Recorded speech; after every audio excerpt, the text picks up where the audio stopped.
నేను మళ్ళీ అక్కడ దా పోయిన వెనక్కి వచ్చాను.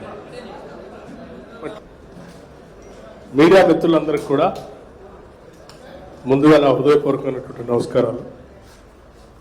రాష్ట్ర ప్రభుత్వం ఎంతో ప్రతిష్టాత్మకంగా తీసుకున్నటువంటి రైతు భరోసా సంబంధించిన రైతుల అభిప్రాయాల సేకరణ సంబంధించి వరంగల్లో జరిగినటువంటి ఈ సభలో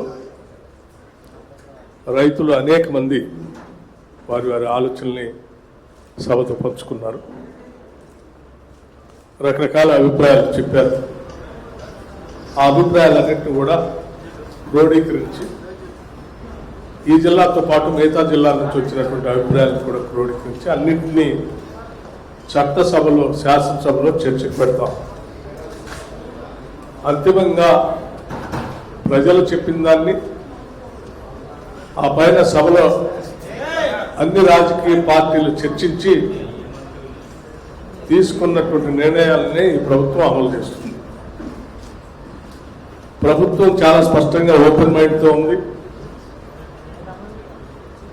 ఈ మేము ఇచ్చేటువంటి ఈ సొమ్ము రైతు భరోసా పేరు మీద ప్రతి సంవత్సరం మేము ఇచ్చేటువంటి ఈ భరోసాకు సంబంధించినటువంటి డబ్బులు ప్రజల డబ్బులు.